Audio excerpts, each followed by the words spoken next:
Hi friends, कैसे हैं आप। स्वागत करता हूं आपके अपने चैनल क्रिक 11 फोकस पे। इस वीडियो में हम बात करने वाले हैं GUI versus TKR dream 11 stats plus info, यानी Guyana Amazon Warriors versus Trinidad Knight Riders के बीच में जो आपको CPL T20 का फर्स्ट मैच 2021 एडिशन का आज देखने को मिलने वाला है। रात को 4:30 बजे आपको सेकंड मैच भी देखने को मिलेगा और वो मैच का वीडियो भी आपको आज शाम तक मिलने वाला है। तो आपको वो वीडियो की नोटिफिकेशन आए, इसके लिए सबसे पहले नीचे सब्सक्राइब बटन दबा लें, क्योंकि मैं आपको रात को भी अपडेट देने वाला हूं। चाहे 4:30 मैच हो, कहीं भी मैच हो, पूरा CPL आपके लिए कवर होगा यकीनन तौर पे। नीचे आपको जो सब्सक्राइब बटन दिख रहा है उसके साथ बेल आइकन भी प्रेस कर लें और साथ में ये ध्यान रखें, टेलीग्राम पे जुड़ना जरूरी रहेगा। पहला मैच है, बल्लेबाजी क्रम जानना बहुत इंपॉर्टेंट है, कौन कितने ओवर कर सकता है, हर चीज मैं आपको कोशिश करूंगा। कल क्या सन्स ने किया वो तो आपको ध्यान था ही। 3 sons, Kelvin Harrison, DM Dawson, टेन पैटरसन टॉप 4 पॉइंटर्स में आए थे मेरे दोस्तों। ये 3 टॉप 4 पॉइंटर्स में आए थे मैच के। तो बातों को ध्यान रखोगे तो इजीली आपकी ग्रैंड लीग्स आएगी। टीम देने वाले तो बहुत बैठे हैं दोस्तों। जब आप खुद सीखेंगे ना, आप इतना अच्छा करने लगेंगे, आपको किसी की ज़रूरत नहीं पड़ेगी। छोटी सी गाइडेंस चाहिए, अपने आप पे विश्वास करना है और इससे आगे कुछ नहीं है। जिस दिन आप खुद पे यकीन कर लेंगे दोस्तों, उस दिन आप सब कुछ हासिल कर पाएंगे। ये बात कहकर मैं करना चाहूँगा CPL की स्टार्ट। तो चलिए अब हम बात करते हैं टेलीग्राम पे जुड़ना कैसे है। टॉप का कमेंट में आपको लिंक दिया हुआ है, वहाँ से आप टेलीग्राम में आएंगे। सबसे ऊपर का जो कमेंट है, किसी को अगर कमेंट देखना नहीं आता, वीडियो के डिस्क्रिप्शन में भी जा सकते हो। वैसे तो इजीली आप जब नीचे जाओगे आपको कमेंट्स दिख ही जाएंगे, सबसे ऊपर के कमेंट में आपको मिल जाएगा। अब चलिए बात करते हैं वेन्यू की, कहाँ पर मैच खेला जाएगा। सारे मैचेज ना CPL के ये वाले वार्नर पार्क में खेले जाने हैं। सेंट किट्स में, बस्ता रहे यहाँ की कैपिटल है सेंट किट्स की, वहाँ पे वार्नर पार्क है, वहाँ पे ये सारे मैचेस होने वाले हैं। दोस्तों ये ग्राउंड ट्रेडिशनली हाई स्कोरिंग रहा है, लेकिन अब हाई स्कोरिंग से आपको याद आएगा कल ट्रेंटर ब्रिज, वो भी हाई स्कोरिंग ग्राउंड था। वहाँ हुआ क्या, रिसेंटली पिच यूज हुआ था, डिवीजन 2 का फाइनल हुआ था, रॉयल लंडन क्लब के कुछ मैचेस हुए थे। उसके बाद लगातार जो विकेट यूज हुई, इतनी छोटी बाउंड्रीज के बावजूद स्पिनर्स को इतना हेल्प मिला कि रन ही नहीं बने। क्या यहाँ पे भी वही होगा? आपको बता दूं, बस्तेरे पे इससे जो पिछला मैच हुआ है, इवन वो भी एक आप कह सकते हो कि ODI क्लब गेम था, लेकिन वो 1 महीने पहले हुआ। तो 1 महीना एक इनफ टाइम होता है फ्रेश विकेट प्रिपेयर करने को। रन्स मैं एक्सपेक्ट कर रहा हूं और यहाँ पे रन्स होने चाहिए दोस्तों मेरे हिसाब से। लेकिन आपको मैं एक चीज़ और बताना चाहूँगा, मैचेस क्योंकि यहाँ पे हैं, ये जल्दी ही ट्रैक आपको आगे जाके बॉलिंग में तब्दील होता भी दिखेगा। आज फ्रेश विकेट है, कुछ तो अच्छा यहाँ पे मैं उम्मीद कर ही रहा हूँ और रीसेंट स्टैट्स देख के भी आप समझ जाएंगे कि रन्स बनने चाहिए। फास्ट बॉलर्स को स्टार्टिंग में थोड़ी हेल्प है, स्पिनर्स को आगे चल के ना बहुत हेल्प होने लगेगी। आज मैं थोड़ा सा फास्ट बॉलर्स को आपको सजेस्ट करूंगा। हालांकि ये वेस्ट इंडीज़ के प्लेयर मैक्सिमम खेलेंगे CPL में और ये ना स्पिनर्स के आगे स्ट्रगल कर जाते हैं। न्यूजीलैंड और वेस्ट इंडीज़, ये जो देश हैं, ये कभी भी स्पिनर्स के आगे कोलैप्स कर देते हैं। तो अगर आप देखोगे इंटरनेशनली यहाँ पे 10 T20 हुए हैं, जिसमें पहले बल्लेबाजी करने वाली 2 ही मैच जीती है, यानी 20% मैच। 60% मैच यहाँ चेजिंग टीम जीती है, जबकि 20% में नो रिजल्ट रहे हैं। ये वही डेटा है। 2 मैच 10 में से कौन जीता है? पहले बल्लेबाजी करने वाली टीम। यहाँ पे कितने नो रिजल्ट हुए हैं? 2 ही मैच और 6 मैच चेजिंग टीम जीता है। इससे पिछला जो यहाँ पे मैच हुआ है जनवरी 19 ऑफ 2020 को, पिछले साल यहाँ पे मैच हुआ था। जस्ट आपको पता है लॉकडाउन के टाइम पे, लॉकडाउन से पहले मार्च में यहाँ इंडिया में लॉकडाउन लगा था, जनवरी में ये मैच हुआ था वेस्ट इंडीज में। आयरलैंड ने 138 किए थे, 10 विकेट खोकर इजीली वेस्ट इंडीज ने चेस कर दिया था 11 ओवर में। तो समझ सकते हो इतना खराब ट्रैक भी नहीं था, लेकिन आयरलैंड ने विकेट्स भी दिया। अब देखोगे 8 फास्ट को विकेट थी, 1 स्पिन को 2 रन आउट। तो फास्ट बॉलर्स ने अच्छा किया था। पीयूष भाई ये तो ठीक है, ये CPL का मैच है, मैं CPL का बताऊँ दोस्तों। CPL का भी लोग कम बता रहे हैं। इनफैक्ट आपको बता दूं कि ये तो बताएंगे ही नहीं। इसका रीजन क्या है मैंने बताया, ये लेटेस्ट मैच है इस ग्राउंड पे। मैं आपको बताना चाहता हूं, थोड़ा आपको आइडिया जरूर लगेगा उससे विकेट का।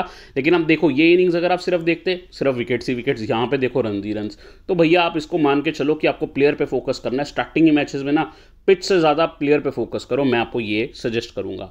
पिछले जो CPL के मैचेस यहाँ पे हुए हैं, अरे भाई 216 हो गए। ट्रिनिडाड नाइट राइडर्स ही खेली थी, जो आज के ग्राउंड पे खेलने वाली है। फिर सेंट किट्स एंड नेविस, जिनका होम ग्राउंड था, उनके आगे, ठीक है। और Saint Kitts and Nevis super over जीता था इस मैच में। दोनों टीम ने 216 किए थे। 11 विकेटों में से फिर फास्ट बॉलर्स का पलना भारी, 10 फास्ट। और यहाँ सेंट लूसिया जाउक्स का इससे पिछला मैच हुआ, वो 138 फॉर 9 किया, जिसे सेंट किट्स एंड नेविस ने इजी चेस किया 143 में। ये साल सेंट लूसिया जाउक्स की बहुत वीक टीम थी, उनकी बल्लेबाजी बिल्कुल ही चल नहीं रही थी। ये चीज़ नोट करके चलना। भाई आपने 2020 के मैच क्यों नहीं बताया, 2019 के बता दिए, ये तो गलत किया हमारे साथ। अरे भाई 2020 में जितने मैच हैं वो ट्रिनिडाड नाइट राइडर्स के होम ग्राउंड पे यानी ट्रिनिडाड में ही हुए थे। 2 ग्राउंड है ट्रिनिडाड में, एक पोर्ट ऑफ स्पेन है, एक और आपको पता है तरूबा ट्रिनिडाड, वहाँ पे 2 मैचेस आपको 2 ग्राउंड पे मैचेस होते दिखे थे।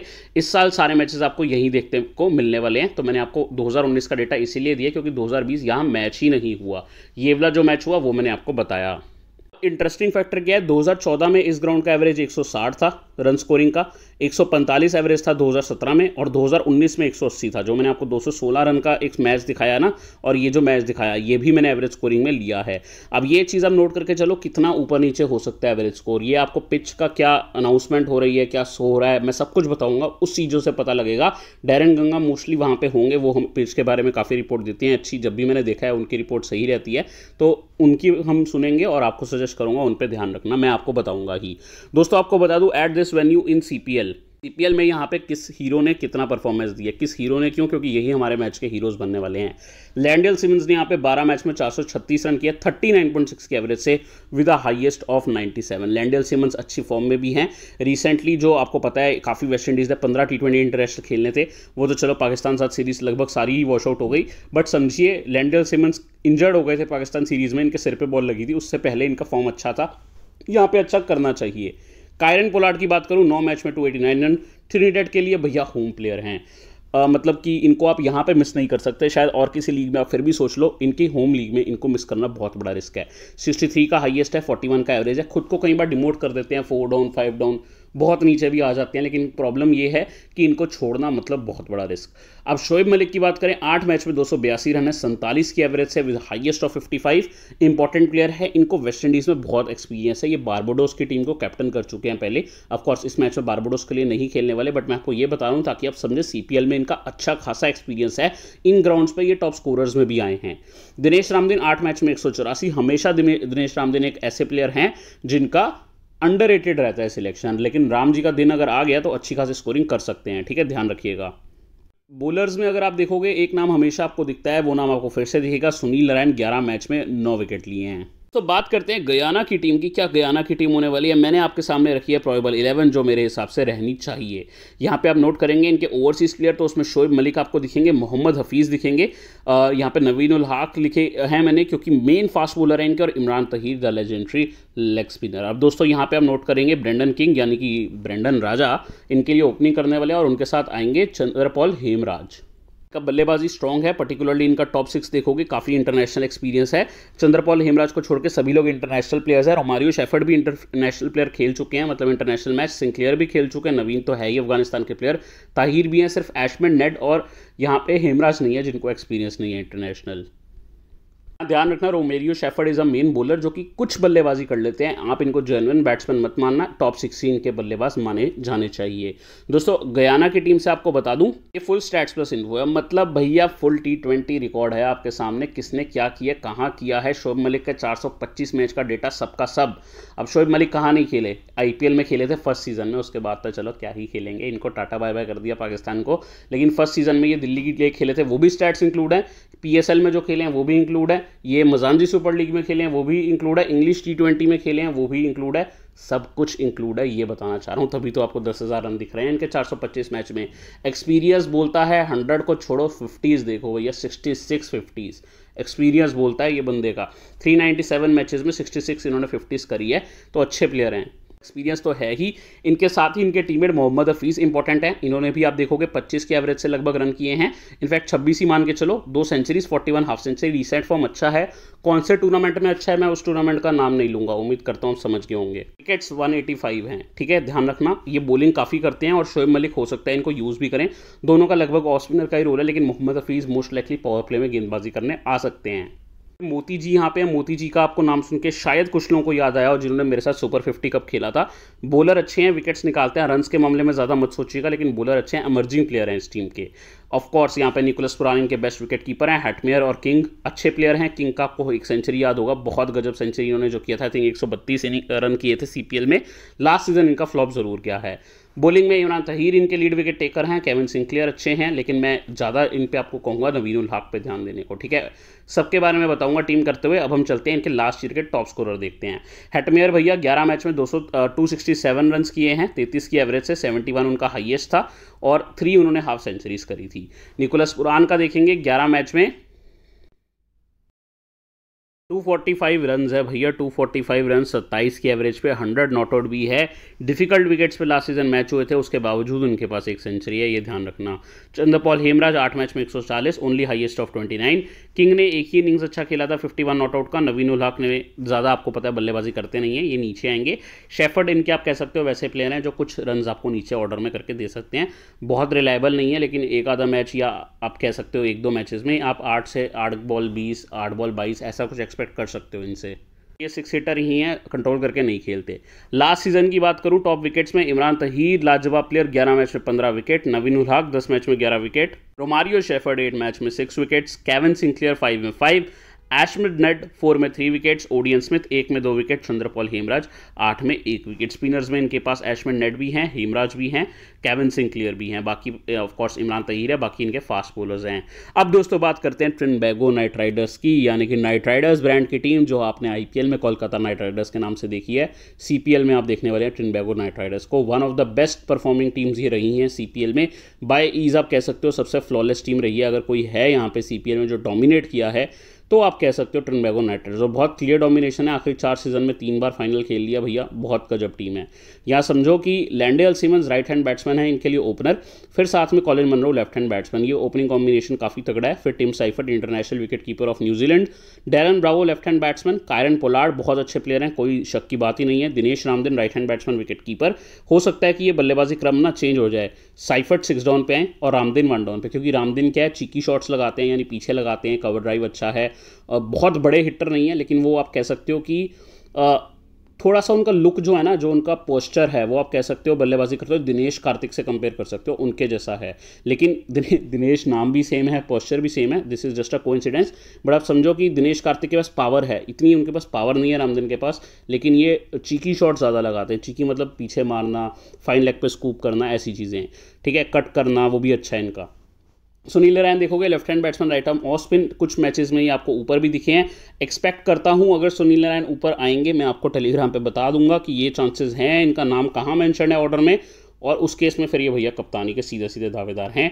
हाँ, इनकी बॉलिंग पे कुछ इफेक्ट जरूर हुआ है, हम टीम करते हुए डिस्कस करेंगे। इसीरू उदाना इनके लेफ्ट आर्मर फास्ट रहेंगे, main death bowler, along with Ali Khan हो सकते हैं, लेकिन टीम में यासिर शाह की भी जगह है। यासिर शाह को डायरेक्टली रखा जाएगा या अली खान को, बिकॉज यासिर शाह अभी टेस्ट मैचेस में थे पाकिस्तान के स्क्वाड में, अभी ये आए हैं जहाँ से जेडन सील्स भी आए हैं। जेडन सील्स और दोनों टेस्ट मैच खेले थे तो रेस्ट चाहिए रहेगा, लेकिन यासिर शाह एक टेस्ट खेले थे, दूसरा टेस्ट नहीं खेले थे, तो हो सकता है आ जाए 11 में, अब ये देखना रहेगा।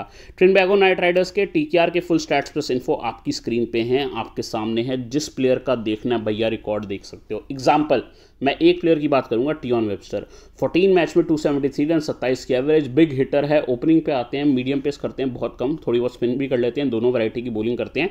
बट अब वेबस्टर को समझोगे कि ये अच्छे बैट्समैन हैं, अगर टीम चाहे इनको ओपनिंग पे मौका दे सकती है, मुझे लग नहीं रहा देगी, टूर्नामेंट में आगे ही आपको दिखेंगे। जूलियन इनके एक नए विकेट कीपर हैं, 8 मैच में 140 रन, 18 की एवरेज से, एक ही हाफ सेंचुरी है। ऑफ कोर्स यहाँ बॉलिंग का भी बताऊँ आपको, यासिर शाह 124 मैच में 106 विकेट है, ऐसी विकेट्स पे आगे जाके काम आ सकते हैं मेरे हिसाब से। खारी प्यारी 45 में 41 विकेट्स, ये भी स्पिन बॉलर हैं और इनके लिए काफ़ी सक्सेसफुल भी हैं। लास्ट सीजन के टॉप परफॉर्मर्स बाय ईज कह सकते हो Lendl Simmons was the best batsman last innings में, लास्ट इनफैक्ट सीपीएल में। 11 मैच में 356 रन, लगभग 40 की एवरेज से, highest of 96, and I think कि ये आपको बहुत अच्छे लोगों के कैप्टन भी दिखेंगे, काफ़ी अच्छे अमाउंट में लोग इन्हें कैप्टन लेके आएंगे। फॉर एग्जांपल, अगर आप हेड टू हेड खेल रहे हो, कुछ चांसेस हैं कि ये आपके ओपोनेंट का कैप्टन हो। डैरन ब्रावो 12 मैच में 297 रन, लगभग 60 की एवरेज से, बिकॉज विकेट नहीं दे रहे थे। Highest of 58 not out, wicket नहीं दे रहे थे का प्रूफ नॉट आउट जा रहे थे। ये टेक्निकली साउंड प्लेयर हैं। सीपीएल इनका लास्ट सीजन बहुत अच्छा था, रिसेंट फॉर्म अच्छी नहीं है, लेकिन अगर ये देखा जाए ना तो टीकेआर के लिए 1 डाउन पे आ रहे थे, जो इनका प्रॉपर नंबर है। डैरन ब्रावो अगर नंबर 3 पे आ रहे हैं, आप समझो कि वो टेक्निकली साउंड प्लेयर हैं, इनिंग संभाल के खेलते हैं। उनका नाम आप समझोगे ना, ड्वेन ब्रावो से ही याद कर लो, उनकी छाया में थोड़ा रहा है, लेकिन वेस्ट इंडीज़ के लिए भी रिप्रेजेंटेशन कर चुके हैं Darren Bravo. Kieron Pollard 11 match में 207 रन, 51 की एवरेज, हाईएस्ट ऑफ 72, ये वही 72 है दोस्तों जब हमारे कप्तान थे, आपको याद अगर हो तो। ये मैच में पोलार्ड लगातार 3 मैच से फेल होकर आ रहे थे, नेक्स्ट मैच में हमने कैप्टन किया था, कुछ रीज़न से किया था, and he came and scored 72 runs. Colin Munro 65, Tion Webster 44 not out, Sunil Narine 53, ये इनके रहे हैं हाईएस्ट स्कोर्स। बट खासा ध्यान देने वाली बात है, सुनील नारायण 5 मैचेस में 2 विकेट्स, ठीक है। Actually he performs in CPL with bat, बल्ले से परफॉर्मेंस कर लेते हैं, ठीक है, ध्यान देना। टिम साइफर्ट 12 मैच में 133 रन है। अब दोस्तों विकेट्स में अकील हुसैन 7 में से 10 विकेटें, बहुत इंपॉर्टेंट है। ड्वेन ब्रावो इनके पास है नहीं, अब चले गए हैं दूसरी टीम में। खारी प्यार 10 मैच में 9 विकेट, जेडन सील्स 6 मैच में 8 विकेट। लकीली आप देखोगे ना, मैं आपको यहाँ पे डिफरेंशियल प्लेयर बोलता है, लेकिन अब तो आपको काफ़ी लोगों को पता लग गया होगा टेस्ट मैचेस में कितना अच्छा खेल के आए हैं वेस्ट इंडीज़ के लिए। अली खान 8 मैच में 8 विकेट, कारिन पोलार्ड 11 में 8, सुनील नारायण 5 ही मैच खेले थे इंजरी की वजह से 6 विकेट, एंडरसन फिलिप 2 मैच में 1, टियोन वेबस्टर 7 मैच में 1 ही ओवर किया था। चलिए प्लेयर मैचअप्स देखते हैं, बहुत इंटरेस्टिंग वे से जब आप देखेंगे तभी समझ जाएंगे। चंद्रपॉल हेमराज सुनील नारायण के आगे 2 गेंद में 1 बार आउट हुए हैं, रन तो किया ही नहीं, ये पिछली CPL का डेटा है, ठीक है, और ओवरऑल भी यही है। कारिन पोलार्ड 10 मैच में 19 रन किए हैं, 0 विकेट। खारी प्यारी 14 बॉल में 8 रन 1 विकेट, ठीक है। तो कारिन पोलार्ड के आगे तो अच्छा खेले हैं हेमराज, लेकिन खारी प्यारी और नारायण के आगे इनका जो है ना, most likely left arm spinners के आगे भी स्ट्रगल आ रहा है, ठीक है, ये चीज़ देख के चलना। Narayan obviously right arm off spinner है, बट फिर भी आपको बता रहा हूँ, पिछले CPL में 1 गेंद डाला था खारी प्यारी ने, इनको उसी पे ही आउट कर दिया था। ये आपको चीज़ कोई नहीं बताएगा जो मैं बता रहा हूँ। ब्रेंडन किंग का देखते हैं, ये भी स्पिनर्स के आगे स्ट्रगल है, तो आप समझ सकते हो दोनों जो गयाना के बल्लेबाज हैं उनका स्पिनर्स के आगे स्ट्रगल आ रहा था। लास्ट सीजन जो था ना, स्पिन भी बहुत हो रही थी, रेगुलरली ट्रेडेड में मैचेस हो रहे थे, यहाँ पे उतना शायद सपोर्ट ना हो, ये भी चीज़ देखनी ज़रूरी है। फिर भी नारायण ने किंग को 2 बार आउट किया, तो राजा जी गए हैं नारायण के आगे 2 बार आउट। और इसी साल 2021 में अबू धाबी T10 में 1 गेंद नारायण ने फेंकी थी, इनको उसी पे आउट किया था। कौन बताएगा आपको, ये बताएगा कोई? क्रिक 11 फोरकास्ट पीयूष भाई। चलिए अब अली खान की बात करें, 27 गेंद में 1 बार इनको आउट किया, खारी प्यारी ने 14 गेंद में 1 बार आउट किया है। अगेन किंग का भी स्पिनर के आगे स्ट्रगल आ रहा है। शिमरॉन हेटमेयर सुनील नारायण के आगे कोई विकेट नहीं है, धीरे धीरे खेले हैं लेकिन विकेट नहीं दिया। पोलार्ड के आगे धीरे से खेले हैं, विकेट नहीं दिया। अली खान के आगे 1 बार विकेट है, खारी प्यारी के आगे 1 बार विकेट है। निकोलस पुरान देखोगे, नारायण के आगे 1 बार विकेट, पोलार्ड के आगे 1 बार विकेट है, हालांकि रन्स किए हैं दोनों के सामने। शोएब मलिक ने नारायण को बहुत आराम से खेला, केवल 1 बार विकेट 97 गेंद में, 100 के स्ट्राइक रेट से खेले इनको। मनरो के आगे 1 बार विकेट, बट मनरो बहुत कम बॉलिंग करेंगे भी तो आप समझो कि लास्ट कुछ मैचेस में तो उन्होंने बॉलिंग करी ही नहीं है। कारिन पोलार्ड 10 गेंद में 11 रन, और मोहम्मद हफीज़ आते हैं। फिर नारायण के आगे 1 बार विकेट है, पोलार्ड के आगे 3 बार विकेट है। पोलार्ड ने इनको काफ़ी तंग किया, काफ़ी T20 लीग्स में आपस में मैचेस हुए हैं। खारी प्यारी के आगे काफ़ी स्लो खेले हैं, 1 विकेट है। दोस्तों Trinbago Knight Riders versus Guyana के बॉलर्स देख लेते हैं। लैंडेल सिमंस देखोगे, नवीन उल हक के आगे 1 बार विकेट है, चंद्रपॉल हेमराज के आगे 1 बार विकेट है, मोहम्मद हफीज़ के आगे 0 बार। हेमराज लेफ्ट आर्म ऑर्थोडॉक्स करेंगे इनके आगे, तो वहाँ पे ये चकमा खा सकते हैं। नवीन स्लोअर वंस बेहतरीन डालते हैं, आप इनको ना ग्रैंड लीग में CVC भी ट्राई करना नवीन उल हक को। मनरो की बात करें, हफीज़ के आगे 2 बार विकेट है, मलिक के आगे 2 बार विकेट है। स्पिनर्स के आगे स्ट्रगल है, पर्टिकुलरली ऑफ स्पिनर्स। ब्रावो का देखोगे, नवीन उल हक के आगे 1 बार विकेट, हफीज़ के आगे 1 बार विकेट, शेफर्ड के आगे 1 बार विकेट, लेकिन नवीन उल हक ने इनको वेरिएशन से तंग किया है। नारायण मलिक के आगे 1 बार विकेट है, हफीज़ के आगे 2 बार विकेट है। मैं सबका आपको बता रहा हूँ इनका स्पिनर्स के आगे जिसका स्ट्रगल है। फॉर एग्जांपल हेमराज का भी मैंने आपको बताया, ब्रेंडन किंग का भी, लेकिन यहाँ पे डेरन ब्रावो ऐसे प्लेयर हैं जो स्पिन को अच्छे से खेल लेते हैं, ध्यान रखिएगा। नारायण का हफीज़ के आगे 2 बार विकेट, मलिक के आगे 1 बार, ये तो हिटिंग करते हैं आपको पता है जनरली, बट CPL में थोड़ा सा आप कह सकते हो मोर रिस्पॉन्सिबिलिटी से खेलते हैं। शेफर्ड का थोड़ा सा रन्स खाए हैं पोलार्ड के आगे। रामदीन देखोगे, शेफर्ड के आगे 1 बार आउट है, हफीज़ के आगे कह सकते हो कि ठीक खेले हैं, 15 गेंद में 8 रन 9 विकेट। फ्रेंड्स अगर हम बात करें विकेट कीपिंग सेक्शन की, तो यहाँ पे आपको ना बहुत अच्छे प्लेयर्स मिल रहे हैं। निकोलस पुरान, टिम साइफर्ट और दिनेश रामदीन। एंथनी ब्रैम्बल और जूलियन मोस्ट लाइकली नहीं खेलेंगे, और मैं ध्यान भी देने को नहीं कहूँगा, खेलते भी है तो ब्रैम्बल फिर भी ठीक है, बट इन पे ज़्यादा ध्यान मत देना। इवन यहाँ पे आपको सजेस्ट करूँ, बहुत सेफ जाना है और एक बेस्ट प्लेयर लेके जाना चाहते हो सिंपली, तो निकोलस पुरान को ले लो। इनका बल्लेबाजी क्रम देखना होगा, बाई चांस निकोलस पुरान नीचे हैं और ये ऊपर है तो आप ट्राई कर सकते हो, वरना ज़्यादा सोचने की जरूरत नहीं है। निकोलस पुरान आपको पता है नामी खामी खिलाड़ी है, इनका IPL में बहुत खराब यहाँ पे फॉर्म रहा था। जस्ट अभी एक सीरीज हुई थी वेस्ट इंडीज़ की, वहाँ पे भी फॉर्म खराब रहा। पिछले कुछ मैचेस में, लेटेस्ट मैचेस में 1-2 इन्होंने इनिंग्स खेली, थोड़ा सा फॉर्म वापस आया। आपको याद होगा 1 मैच में इन्होंने स्कोरिंग कर दी थी। अब दोस्तों बल्लेबाजी की बात करें, लैंडेल सिमंस बाय ईज आप कह सकते हो, देयर मोस्ट आप कह सकते हो सूटेबल बैट्समैन है कंडीशंस में। Most scorer on this wicket in CPL after Evin Lewis, I think वो मैं आपको नेक्स्ट मैच पे बताऊंगा जब इवन लुइस खेलेंगे। अभी हम सिमंस पे बात करेंगे। सिमंस इनमें जो आज अवेलेबल है सबसे हाईएस्ट स्कोरर है इस ग्राउंड पे। कॉलिन मनरो को मैंने लिया है, ये भी ओपनिंग पे आएंगे। शोएब मलिक को और शिमरॉन हेटमेयर को मैंने लिया। अब देखो ये टॉप 4 बैट्समैन है, मोस्ट सिलेक्शन भी इनका है। अगर किसी पे रिस्क लेना है तो वो है Hetmyer, but Hetmyer in CPL बहुत अच्छा खेलते हैं। मनरो मोस्ट लाइकली आपको ओपनिंग या वन डाउन, मलिक आपको मिडिल ऑर्डर में, देखो इनको आप रिस्क ले सकते हो ड्रॉप करने का, बाकी इन तीनों को लगभग लेके ही चलो। ब्रेंडन किंग है, ब्रेंडन किंग राजा जी ओपनिंग पे आएंगे। ब्रेंडन राजा आपकी डिफरेंशियल ऑप्शंस में आते हैं क्योंकि ब्रेंडन राजा बजा सकते हैं ओपोनेंट का बाजा, ठीक है, तो ट्राई कर सकते हो। डेरेन ब्रावो मुझे बहुत पसंद है, सिलेक्शन कम है बिकॉज उतने बड़े पावर हिटर नहीं है, लेकिन आप देखोगे ना इनमें एबिलिटी बहुत है। स्पिनर्स के आगे तो ये खेलते भी बहुत तेज है और टेक्निकली साउंड है, तभी तो टेस्ट मैचेस के स्क्वाड में रहते हैं वेस्ट इंडीज़ के। चंद्रपाल हेमराज की बात करूं, ये भी अच्छे प्लेयर हैं। देखो हेमराज ने अभी तक तब्दीली नहीं दिखाई है जो इनका नाम खाम हुआ था स्टार्ट में। इन्होंने सुपर 50 कप में और बड़े फॉर्मेट में स्कोरिंग करी थी, एक आधा 100 भी लगाया था लगातार, आई थिंक 200 लगाए थे इनफैक्ट। लेकिन एक चीज़ देख के चलो हेमराज के लिए, ये सीपीएल में परफॉर्मेंस नहीं कर पाए, रेगुलर मौका मिलता है और अगर ये देखोगे ना लगभग फर्स्ट ओवर डालने आ ही जाते हैं अपनी टीम से, तो एक दो ओवर भी कर सकते हैं। उस केस में अगर आप क्रेडिट बचाना चाहो, एक ओपनर लेना चाहो, इनमें से किसी एक की जगह, तो वो रिस्क ले सकते हो आप। ये छोटी छोटी रिस्क की आपकी गेम बनाती है, ये याद रखना। वेबस्टर खेलते हैं तो ठीक है क्योंकि ओपनिंग आएंगे, लेकिन मैं फिर हेमराज को ही प्रेफरेंस दे दूंगा थोड़ी बहुत बॉलिंग की वजह से। अब दोस्तों ऑलराउंडर की बात करें तो यहाँ कायरन पोलार्ड पहला बंदा जो आपको दिख रहा है, कितने गुस्से से हमें दिख रहे हैं, फटाफट टीम में ले लो ऐसा लग रहा है, बोल रहे हैं मुझे। इंपॉर्टेंट है, ट्रिनिडेड के लिए सब कुछ करने को तैयार है, मेन फिनिशर है उनके लिए और आपको कैचिंग पोजीशंस में मिलेंगे। Despite being captain long on पे दिख जाते हैं मैक्सिमम टाइम्स, अगर आगे आना पड़े तो कवर पे रहते हैं। विकेट्स लेते हैं, उस दिन जॉर्डन का मैंने मेंशन किया था, आप देखो पहले 2 कैच ही जॉर्डन ने कर लिए थे, तो ये छोटी छोटी ऑब्जर्वेशंस का ध्यान रखो। फिर मैंने यहाँ सुनील नारायण को लिया है। नारायण एट हिज कंट्री यानी कि अपने घर पे कह सकते हो वेस्ट इंडीज़ में परफॉर्मेंस अच्छा है, थोड़ा बहुत बल्लेबाजी से भी रिस्पॉन्सिबिलिटी ज़्यादा लेते हैं। इसीरू उदाना को मैंने लिया है, सिलेक्शन भले ही कम हो, ये आपको लेफ्ट आर्म फास्ट और थोड़ी बहुत बल्लेबाजी दे सकते हैं। बॉलिंग सेक्शन में रहते तो हमारे लिए काफ़ी बेहतर रहता। मोती जी यहाँ पे आपको बता दूं कि स्पिन बॉलर है, लेकिन अभी मैं इनको ट्राई करने को नहीं बोलूंगा, इनके इमर्जिंग प्लेयर में मेरे को नहीं लगता खेलेंगे। अगर खेलते हैं टूर्नामेंट में कभी भी, बॉलर अच्छे हैं, बल्लेबाजी आप नॉर्मल ही कह सकते हो, बॉलिंग के तौर पे देखना। अब दोस्तों यहाँ पे अगर आपको हफीज़ लेना है तो आप एक काम करते हैं, अभी ले लेते हैं हेटमेयर की जगह, लेकिन हेटमेयर वन डाउन पे आएंगे और हफीज़ अगर नीचे आ रहे हैं गयाना के लिए तो ऑब्वियसली अगर यहाँ पे वन डाउन पे हेटमेयर है तो काफ़ी नीचे आएंगे हफीज़, 2 डाउन या 3 डाउन, तो उस केस में आप हेटमेयर को भी प्रेफरेंस दे सकते हो। लेकिन मुझे शक है कि ये पावर प्ले में बॉलिंग ना करें, अगर ये करते हैं और ये 5th 6th बॉलर हैं तो हफीज़ को लेना पड़ेगा मेरे भैया, तो ये चीज़ देख के चलो, ठीक है। ये हम फाइनल कॉल लेंगे हफीज़ और हेटमेयर में उस टाइम पे।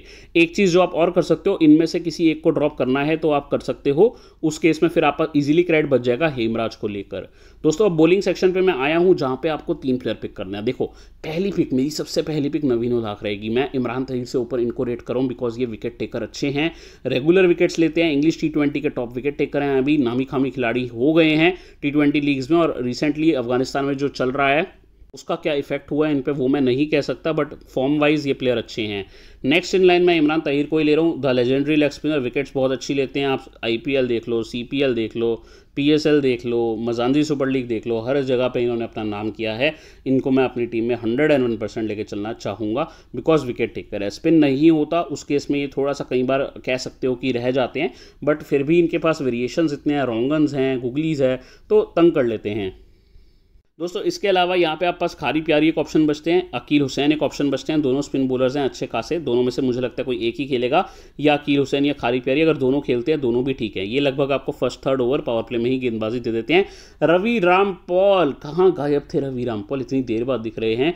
रवि रामपॉल बहुत अच्छे फास्ट बॉलर हैं, आपको अगर नहीं पता 10 साल से खेल रहे हैं, IPL में रॉयल चैलेंजर्स बेंगलोर के लिए भी खेल चुके हैं, यानी RCB की टीम के लिए अच्छे विकेट टेकर हैं। ये भी आपको 1-2 ओवर स्टार्ट में और 1-2 ओवर डेथ में करते दिखेंगे। प्लेयर अच्छे हैं, फिटनेस पे काफ़ी वर्क किया, पतले होकर आ रहे हैं, अच्छे खासे फास्ट बॉलर हैं। सिलेक्शन ठीक है, ओनली 32 कहूँगा मैं, ओनली इसलिए क्योंकि इनकी पोटेंशियल हाई है। लेकिन दोस्तों मैं यहाँ पे रोमारियो शेफर्ड को अभी के लिए पिक किया हूँ, या फिर मैं अली खान को पिक करूँगा, ये एक ऑप्शन बच रहे हैं। मैं ऐसा क्यों कह रहा हूँ, रोमारियो शेफर्ड एक अच्छे खासे फास्ट बॉलर हैं और विकेट्स भी निकाल लेते हैं, ठीक है। अली खान का क्या है, मेन डेथ बॉलर हैं, तो इनका सिलेक्शन भले ही कम हो, ये हमारे लिए प्लेयर अच्छे बन सकते हैं। यासिर शाह खेलते हैं तो ठीक है, बाकी ध्यान ज़्यादा देने की जरूरत नहीं है क्योंकि मुझे लग रहा है खेलेंगे नहीं। ऑडियंस में फास्ट बॉलर हैं, सिंक्लेयर स्पिन बॉलर हैं, सिलेक्शन कम है लेकिन वेस्ट इंडीज़ के लिए भी खेल चुके हैं। एंडरसन फिलिप जब इस ग्राउंड पे लास्ट टाइम खेले थे दोस्तों, 3 विकेट्स था इसका, जो मैंने आपको नाम दिखाया था अभी मैच का, जो 2019 में हुए थे। इस ग्राउंड पे लास्ट टाइम खेलते ही 3 विकेट था एंडरसन फिलिप का, जो मैच सुपर ओवर में गया था। यहाँ पे एशमेंट नेट है, इनका भी आप देखोगे, इन्होंने भी यहाँ पे काफ़ी अच्छी बॉलिंग करी थी लास्ट सीजन, ये भी खेल सकते हैं। वकार सलाम खेल अफगानिस्तान के स्पिन बॉलर है। नायल स्मिथ एक फास्ट बॉलर है, लेकिन ज़्यादा ध्यान देने की जरूरत नहीं है। ये बनती है मेरी टीम, मोहम्मद हफीज़ और शिमरन हेटमेयर का लास्ट डिसीजन है एकदम, वो हम देखेंगे। CVC दोस्तों मैंने अभी तक जो चॉइसेस रखी हैं, लैंडेल सिमंस को CVC चॉइस में रखा है, कारिन पोलार्ड को रखा है, सुनील नारायण को रखा है। ये 3 मेरे पास जो CVC के ऑप्शंस हैं। मेरे फॉर द टाइमिंग कैप्टन यहाँ पे कारिन पोलार्ड हैं और वाइस कैप्टन सुनील नारायण। अगर हमें कोई चेंज करना रहेगा मैं आपको टेलीग्राम पे 101% इन्फॉर्म करूंगा। इसके लिए टॉप के कमेंट से जुड़ जाएं। बल्लेबाजी क्रम बहुत इंपॉर्टेंट चीज़ बन जाती है मेरे दोस्तों, ताकि हमें पता रहे कौन कब बल्लेबाजी कर रहा है। उम्मीद करता हूँ ये वीडियो से मैं आपको स्मॉल लीग और ग्रैंड लीग दोनों का समझा पाया, जिससे आप बेहतर से बेहतर परफॉर्मेंस दे पाएंगे।